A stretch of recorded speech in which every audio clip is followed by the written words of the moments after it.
आदरणीय पक्षप्रमुख उद्धवसाहेब ठाकरेंचा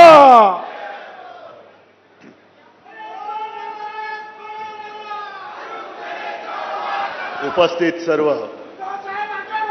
लढवय्या शिवसैनिक बांधवांनो, भगिनींनो आणि मातांनो,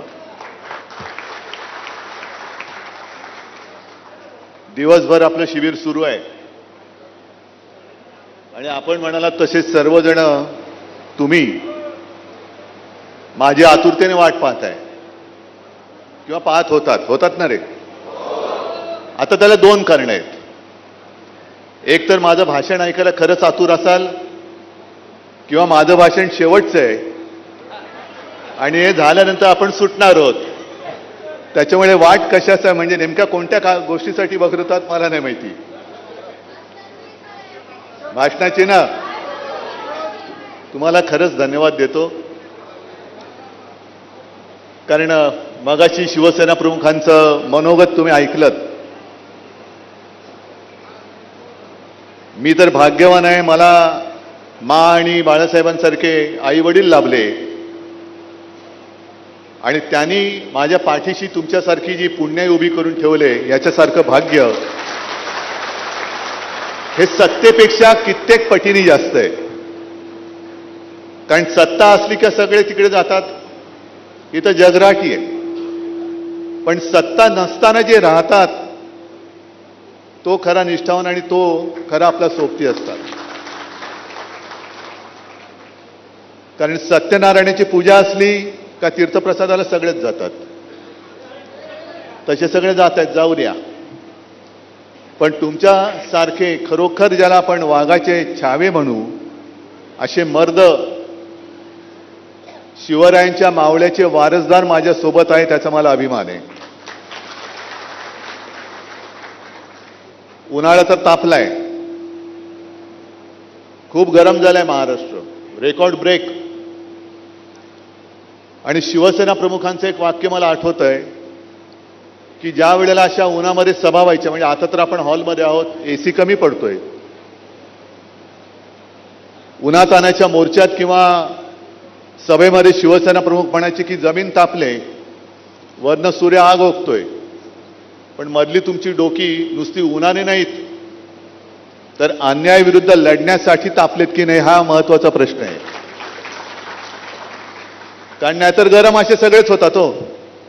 विचाराने किती तुम्ही तापलायत हे महत्वाचं आहे. त्याच्यावरती उद्या आपलं भविष्य आणि आपल्या महाराष्ट्राची नेमकी दिशा ही ठरवणार आहे. ही दिशा आपण ठरवणार, हे गद्दार नाही ठरू शकत. हा सगळा जो काही इतिहास आपण मगाशी मी येताना मुंबईचा पवाडा ऐकत होतो, माझी मैना गावाकडे राहिली, संयुक्त महाराष्ट्राचा लढा. आपल्यापैकी किती लोकांना माहिती आहे संयुक्त महाराष्ट्राचा लढा काय तीव्रतेने लढला गेला आहे? किती 2-3 हात उभे फक्त राहिले असतील. तो आकडा आहे 105 हुतात्म्यांचा, हा सरकारी आकडा आहे. पण जसं आता संजय राऊत आपण उल्लेख केला तुलसी गबार्ड, तसंच त्यावेळेला एक परदेशी पत्रकार आल्या होत्या, ताया झिंकिन, आणि त्यांनी एक पुस्तक लिहिले. ते पुस्तक माझ्याकडे आहे, रिपोर्टिंग इंडिया. तो संयुक्त महाराष्ट्राचा लढा जेव्हा पेटला होता तेव्हा त्या पत्रकार महिला आपल्या मुंबईमध्ये होत्या आणि त्यांनी नमूद केले की त्या सगळ्या गोळीबारामध्ये जे काही शहीद झाले, मी शहीद म्हणतो कारण माझ्या आपल्या मुंबईसाठी त्यांनी बलिदान केलं. त्या हॉस्पिटलमध्ये जवळपास 250च्या वरती मृतदेह पडले होते. आकडा 105चा आला आणि 250च्या आसपास मृतदेह त्या स्वतः पत्रकार महिलेने पाहिलेले. आणखी किती जणांना त्यांनी गोळ्या घातल्या असतील त्याची काही नोंदच नाही. म्हणजे आज जी काय आपली मुंबई लुटली जाते, सगळं काही गुजरात गुजरात गुजरात, सगळ्या गुजरात्यांबद्दल माझा राग नाहीच आहे, पण खास करून जे 2 तिकडे बसलेत त्यांना कल्पना नाही महाराष्ट्र. हो, त्यावेळेला पंतप्रधानपदी नेहरू बसले होते आणि उघड्या गाडीतून नेहरू फिरायचे नेहमी. पण मराठी माणूस एवढा पिसाळला की नेहरूंना सुद्धा बंद गाडीमधनं महाराष्ट्रामध्ये फिरायला लावलं त्यांनी. तुमची मस्ती इकडे नाही चालणार, कोणाची मस्ती खपून घेणारा महाराष्ट्र नाहीये. आणि छत्रपती शिवाजी महाराजांचं नाव घेणं, छत्रपती संभाजी महाराजांचं नाव घेणं कोणाला शोभतं? गेल्या 4 दिवसापूर्वी अमित शहा रायगडावरती येऊन गेले आणि त्यांनी सांगितले की छत्रपती शिवाजी महाराजांना महाराष्ट्रापुरतं सीमित ठेवू नका. अहो, महाराष्ट्रापुरते सीमित नाहीच आहेत. त्या काळामध्ये म्हणजे आजसारखं व्हॉट्सअप नव्हतं, मोबाईल फोन नव्हते, टीव्ही चॅनल किंवा गोदी मीडिया नव्हता. महाराजांच्या काळामध्ये सुरतेच्या लुटेची बातमी लंडन गॅझेटमध्ये तेव्हा लंडनमध्ये आली होती. तुम्ही कोण सांगताय महाराजांना सीमित ठेवू नका महाराष्ट्रापुरतं? आणि मग चंद्रकांत दादा पाटील ते असं म्हणाले, असं ऐकलं की अमित शहानी शिवाजी महाराजांवरती एक पुस्तक लिहिले 500 पानाचं आणि ते वाचलं तर संजय राऊतांना चक्कर येईल. पण हे बोलल्यानंतर मला पत्रकारांनी सांगितलं ते बोलले खरे, अमित शहानी पुस्तक लिहिलंय आणि स्वतः पाटलांना चक्कर आली. अरे काय बोललो आपण, अमित शहा लिहिणार आणि शिवाजी महाराजांवरती चक्कर येऊन पडले तिकडे चंद्रकांत पाटील. काय बोलताय, काय लिहिताय? म्हणजे हे नुसतं जर का तुम्ही यांची गेल्या काही काळातली वक्तव्य जरी ऐकली ना तरी कपाळावरती हात माराल. आणि मग त्याच कार्यक्रमात मला असं वाटतं देवेंद्र फडणवीस बोलले की शिवरायाचा अपमान करणाऱ्याला टकमक टोकावरून ढकलावंसं वाटतं. पुढचं बोलण्याच्या आधी त्यांनी कोणतरी सांगितलं की अमित शहाच त्यांच्याबद्दल एकेरी नावात बोललेत. शिवाजी महाराजांचा उल्लेख त्यांनी एकेरी नावात केलाय. मग थांबले. पण आपण लोकशाहीमध्ये, कारण माहिती आहे तुमच्या शेंड्या त्यांच्या हातात आहेत. शिवाजी महाराजांचा अपमान करणारा कोणी असेल त्याला शिक्षाही झालीच पाहिजे. ही शिवशाही जर आपण पाळणार असू तर आपण छत्रपतींचं नाव घेऊ शकतो. आणि मग तुम्हाला गुमराह करून ठेवायचं सगळं.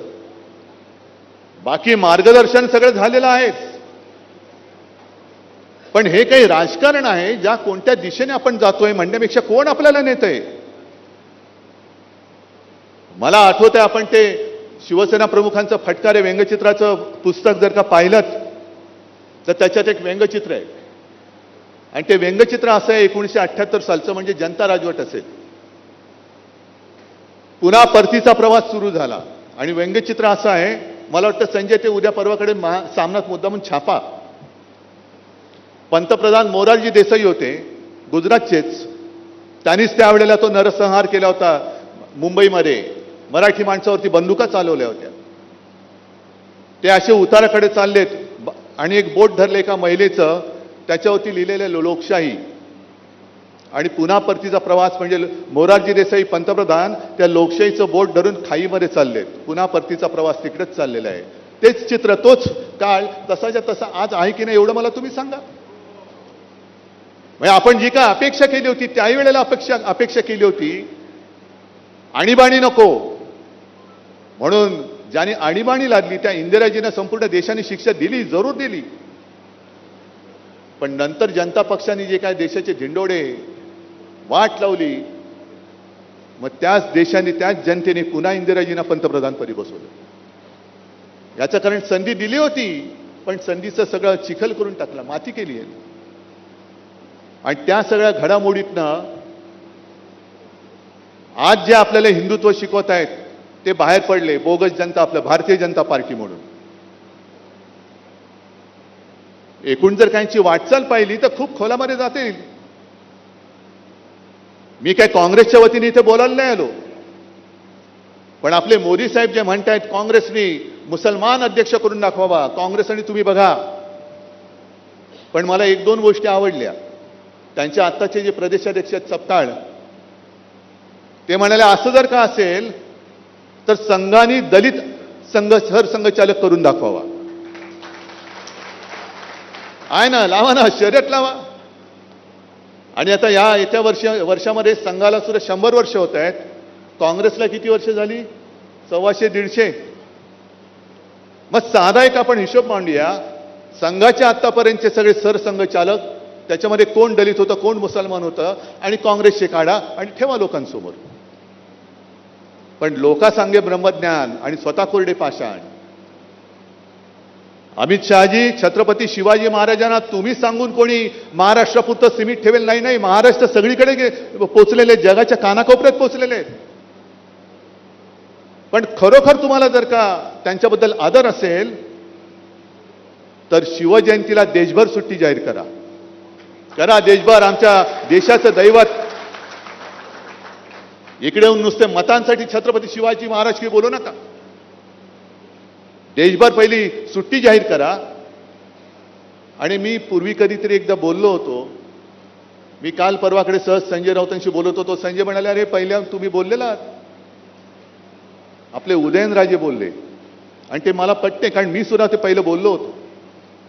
अरबी समुद्रामध्ये छत्रपती शिवाजी महाराजांचं भव्य स्मारक कधी होणार, कधी होणार, कधी कोण करणार, सुरुवात कधी करणार. मी स्वतः हजर होतो. नरेंद्र मोदींच्या हस्ते जेव्हा जलपूजन झालं, कुठे गेलो, काय गेलो, बोटीत बसलो गेलो आणि मग मोदीजींना एक पट्टा बांधला आणि मग त्यांनी ते सगळं फुलं वाहिली, सगळं मंत्रोच्चार काय चालले होते. जलपूजन झालं. आम्हाला वाटलं आता फडणवीस बसले, 2-3 वर्षात स्मारक होईल. मध्ये आपलाही काळ गेला कोरोनामध्ये. पण अरबी समुद्रामध्ये स्मारक जर होत नसेल तर उदयनराजे बोलले ते बरोबर आहे की छत्रपती शिवाजी महाराजांपेक्षा राज्यपाल मोठे नाहीत, असूच शकत नाही. छत्रपती शिवाजी महाराजांच्या पेक्षा दुसरं कोणीच मोठा असू शकत नाही, होऊच शकत नाही.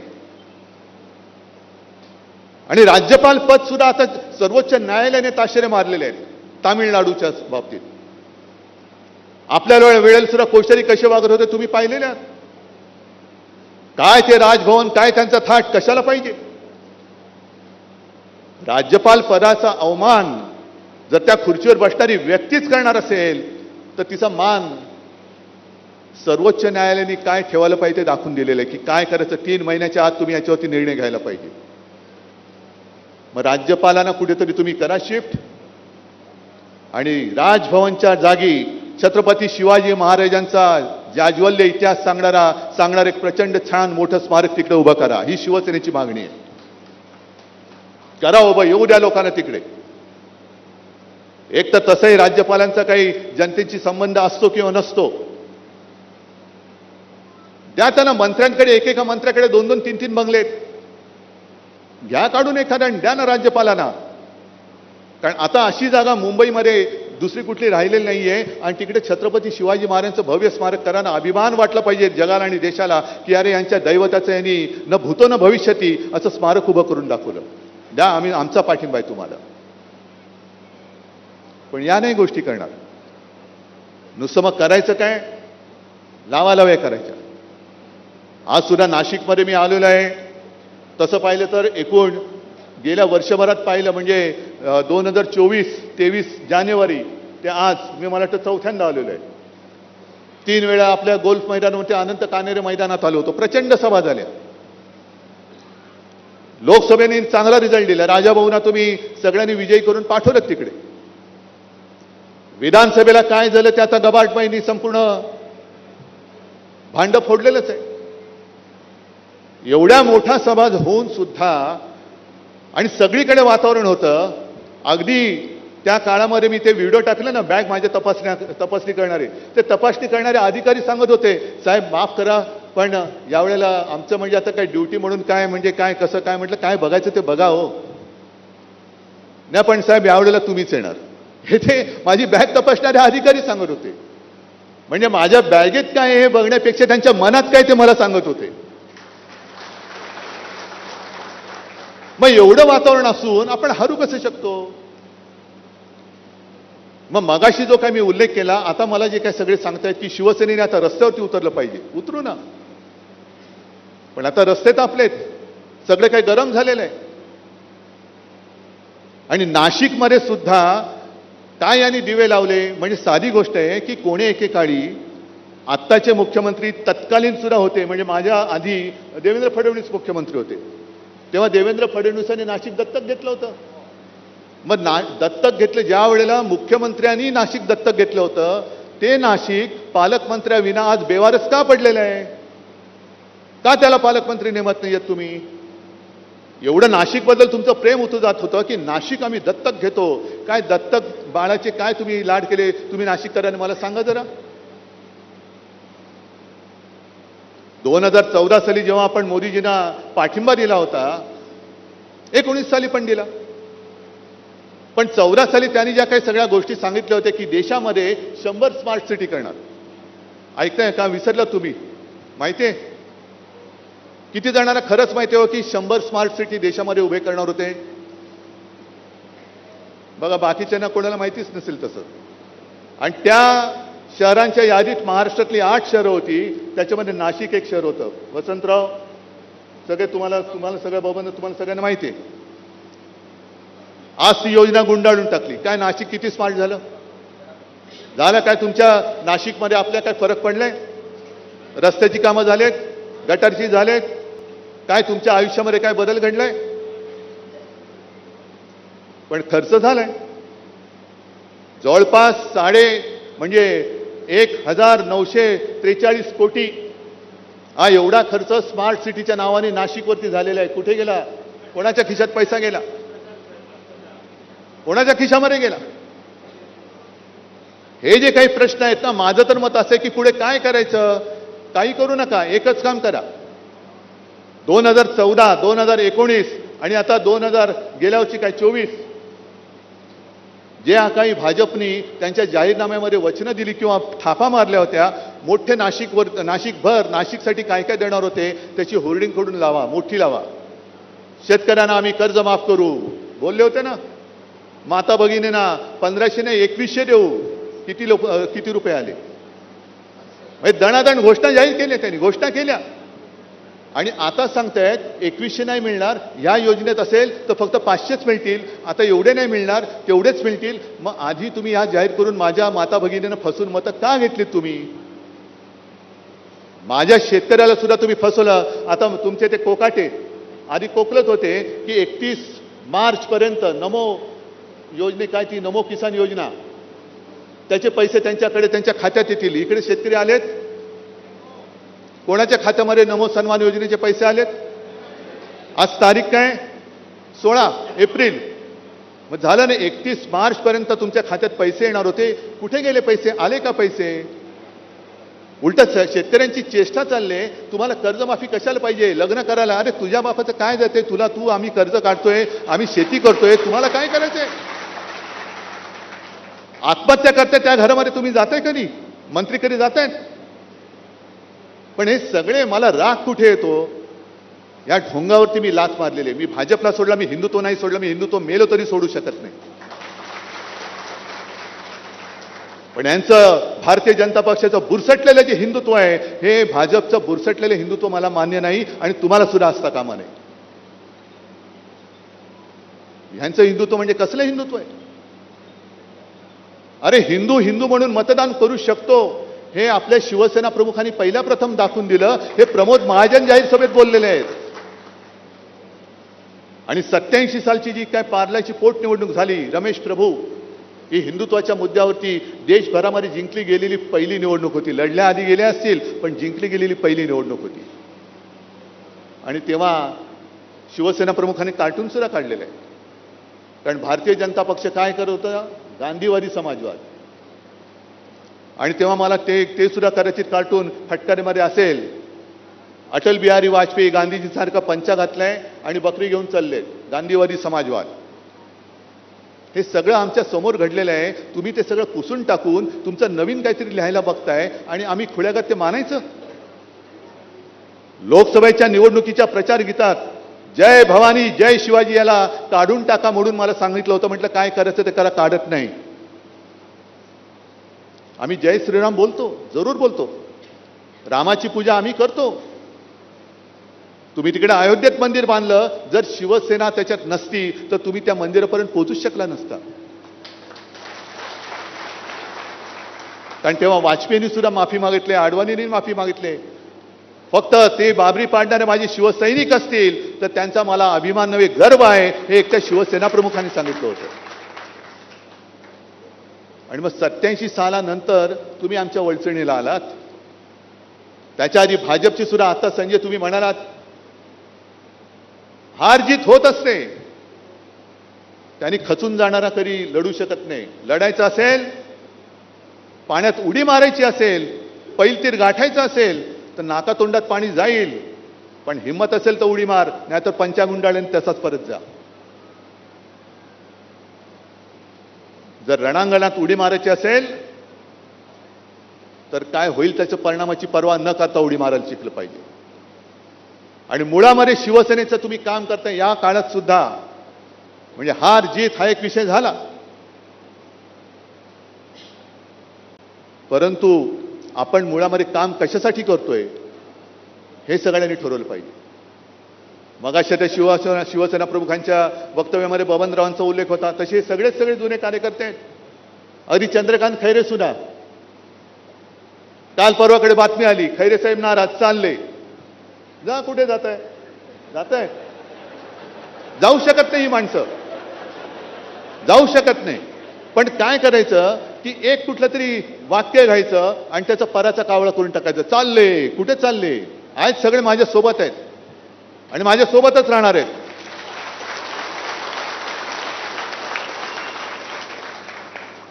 कारण मुळामध्ये मी सांगतो तेच परत सांगतो तुम्हाला की मी काय इथे आलो ह्या तुम्ही सगळ्यांनी विचार करा. काय तुम्हाला काय पाहिजे? नगरसेवक व्हायचं, आमदार व्हायचे, खासदार व्हायचं, मंत्री व्हायचे, मुख्यमंत्री व्हायचे, पंतप्रधान व्हायचे, राष्ट्रपती व्हायचे, की माझ्या राज्याला, माझ्या महाराष्ट्र धर्माला आणि माझ्या हिंदुत्वाला आणि माझ्या देशाला जपायचंय हे पहिले ठरवा आणि हे मग माझ्याकडे या.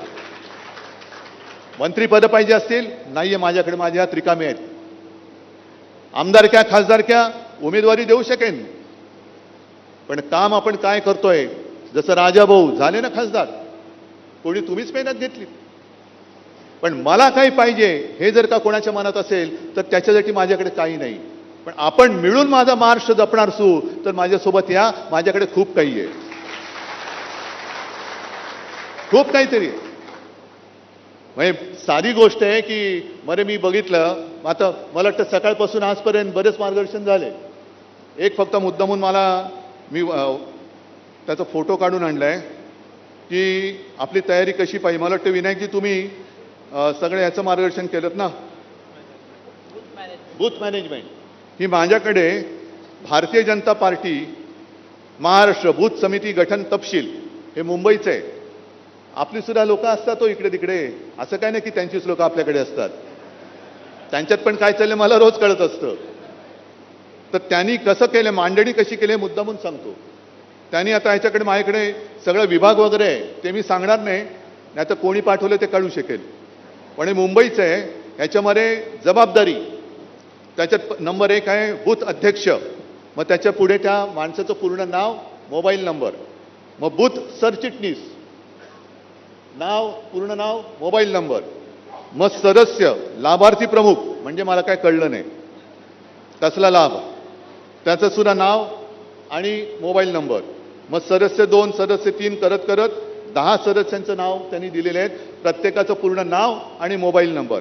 ही तयारी आपण केली पाहिजे. आणि पुढे सूचना आहे की 12 सदस्यांमध्ये किमान 3 महिला प्रतिनिधी असाव्यात, त्याच्यामुळे तुमच्यावरती पण जबाबदारी असणार आहे. नंतर किमान 1 SC आणि ST प्रतिनिधी असावा, ही त्यांची मांडणी आहे.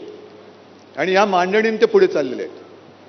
EVMचा घोटाळा आहे, जरूर आहे, योजनांचं गारूड नक्की आहे, पण त्याचबरोबरीने बूथ मॅनेजमेंट हे फार महत्वाचं आहे. बोगस वोटिंग, तुम्ही खात्रीपूर्वक सांगता तुमच्याकडे एक सुद्धा बोगस मतदान झालं नसेल. पण जर का आपले बूथ प्रमुख आणि पोलिंग एजंट त्यांना आपण ट्रेनिंग दिलं, आपले होते, पण बूथ प्रमुख एवढ्यासाठी पाहिजे की तो यादीतल्या प्रत्येकाला नावानिशी चेहऱ्यासकट ओळखणारा पाहिजे. आणि त्या टीम मधला एक जर का माझा पोलिंग एजंट असेल तर त्याला कळलं पाहिजे मतदानाला आलेला माणूस हा त्या मतदार यादीतला आणि नाव आणि त्याचा चेहरा जुळतोय. कार्ड बोगस मिळू शकतो, चेहरा अजून बोगस मिळत नाहीये. हा एवढ्या पातळीपर्यंत ही लोक गेलेली आहेत, आपल्याला सुद्धा त्याच पातळीपर्यंत जावं लागेल. आणि पुढे काय करायचं मी तुम्हाला सांगितलेलं आहे. प्रत्येक वेळेला आंदोलन केलं पाहिजे, आंदोलन केलंच पाहिजे, पण इतर वेळेला जिथे जिथे आपण जातो, म्हणजे मला हे एका काँग्रेसवाल्यांनी सांगितलं निवडणुकीनंतर, घरी आले होते, मला म्हणाले साहेब काय झालं आपलं विधानसभेला, आपल्या 3 पक्षामध्ये जी काही खेचाखेची चालू राहिली होती त्याच्यामुळे जरा लोक पण संभ्रमात होती आणि या सगळ्या गदारोळामध्ये आपल्या सरकारने केलेलं काम हे आपणच मारून टाकलं. कळलं तुम्हाला? मग आपण आपल्या कामाबद्दल किती बोललो, आपण सरकार यशस्वीपणाने चालून दाखवलं होतं. 2.5 वर्ष पूर्ण जगामध्ये करोनासारखं संकट असताना सुद्धा तुमच्या सगळ्यांच्या साथीने सोबतीने आपण महाराष्ट्र सांभाळून दाखवला होता. कर्जमुक्ती ही मी करून दाखवली होती. 10 रुपयात शिवभोजन हे मी देऊन दाखवलं होतं. मुंबईमध्ये 500 फुटापर्यंतची मालमत्ता कराची जी काय कर होता तुम्ही रद्द करून दाखवला होता. छत्रपती संभाजीनगरमध्ये गुंठेवारी रद्द करून दाखवली होती. अनेक गोष्टी मी करून दाखवल्या होत्या. मी म्हणजे आपल्या सरकारने. पण आपण काय राहिलं, तुम्ही किती देताय? 2100, आम्ही 3000. तुम्ही किती देताय? एवढे, आम्ही तेवढे. ह्याच्यात नुसतं आपल्या चढाओढीमध्ये राहिलं आणि आपण केलेलं काम म्हणजे लोकांना, या लोकांनी जे काही भ्रमिष्ट करून ठेवलं होतं तो भ्रम आपण पुसून टाकू शकलो नाही. आता ती वेळ आहे. नाशिकमध्ये मगाशी कोण सांगत होतं? वसंतराव तुम्ही सांगत होते की कोण तुम्ही आला होता, सुनील वगैरे, की पहिल्या नगराध्यक्ष आपले होते, हो ना?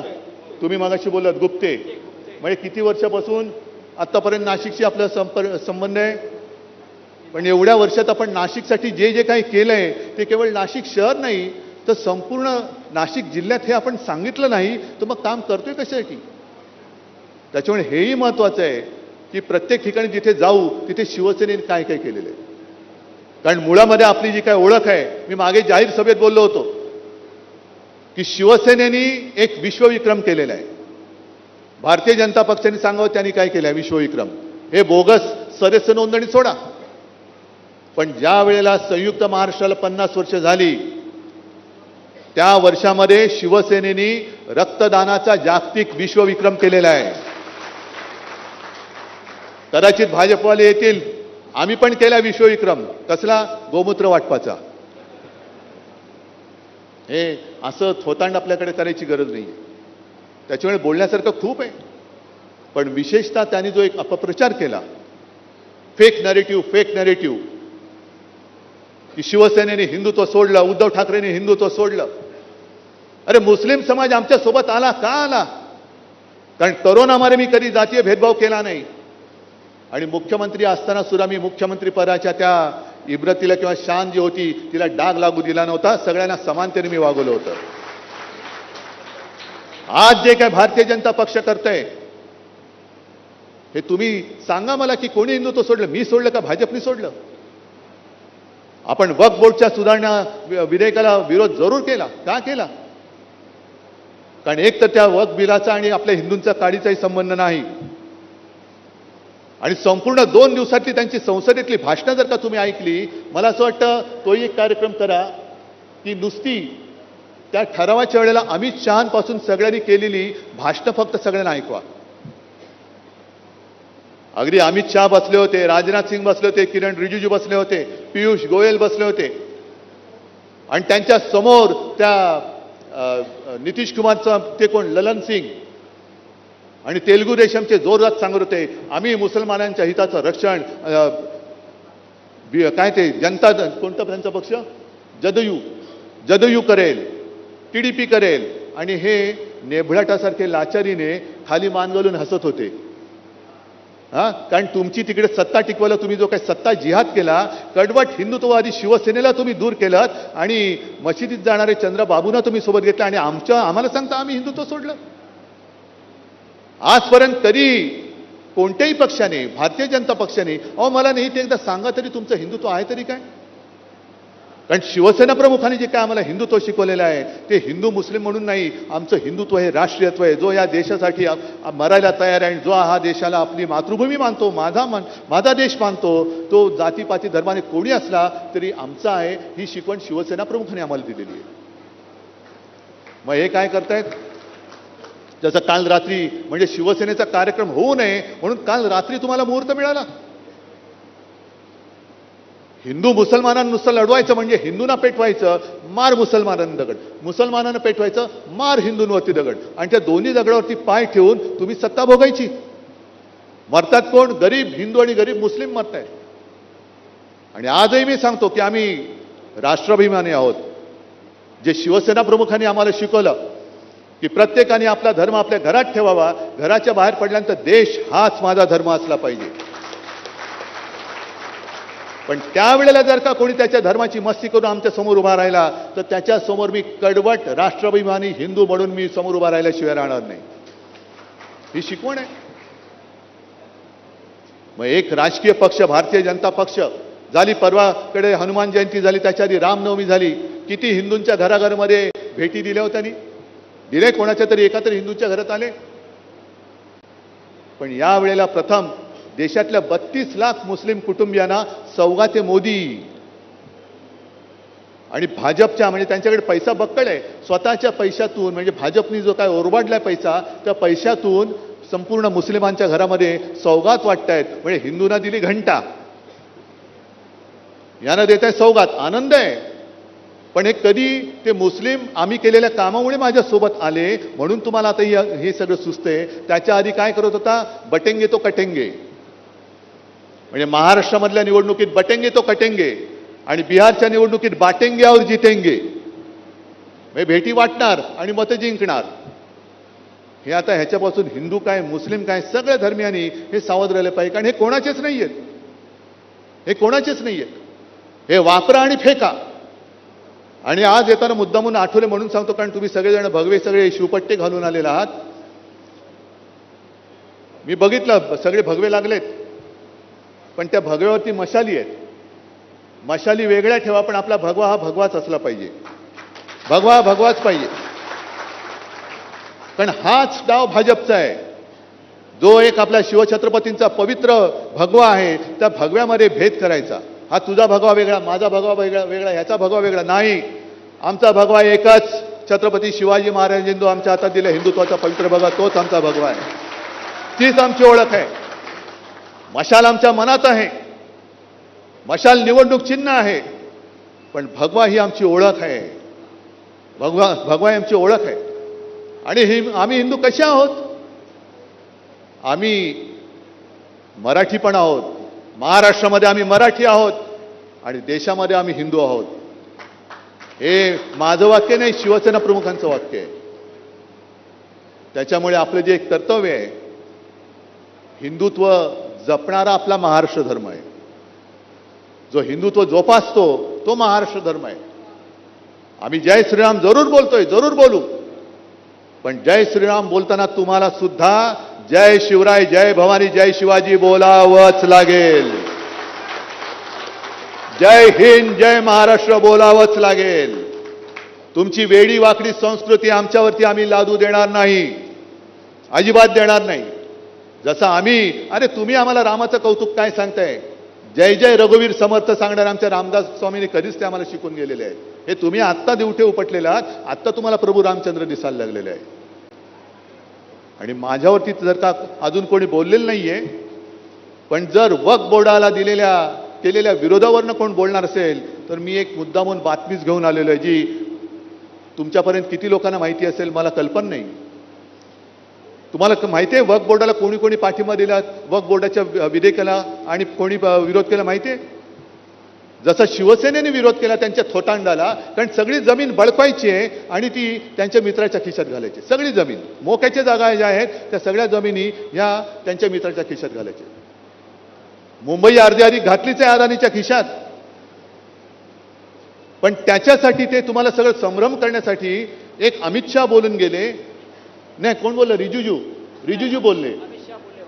नाही, रिजिजू बोलले की जर का मोदी नसते तर संसदेची जागा सुद्धा वक्फ बोर्डाने मागितली होती. आणि लोकसत्तेची ती बातमी मी सांगितली, दुसऱ्या प्रेसमध्ये दाखवली होती की लोकसत्तेच्या वार्ताहरांनी त्या वक्फ बोर्डावरच्या एका प्रतिनिधीलाच विचारलं आणि त्यांनी सांगितलं मी गेले 15 का 18 वर्ष इकडे आहे, अशी कोणतीही मागणी कोणी केलेली नाही. बरं, ते ठीक आहे, पण वक्फ बोर्डाच्या विधेयकाला विरोध करणाऱ्यांमध्ये कोण कोण होते? शिवसेना होतीच, कारण आम्ही करतो ते पाठीमागणं नाही वार करत, जे करायचं ते उघड करतो आणि आमच्या मनात कधी पाप नसतं. आणि आमचं हिंदुत्व एवढं तकलादू नाहीये की एखादी गोष्ट केली किंवा केली नाही म्हणून आम्ही लगेच भ्रष्ट झालो. हे असं थोतांड आम्हाला कधी शिकवलेलं नाहीये. जे पूर्वी काय होतं ना, स्पृश्य अस्पृश्य किंवा कोणाची सावली पडली तर बाटला, हे एवढं थोतांड, हे असं हिंदुत्व आमचं हिंदुत्व नाहीये.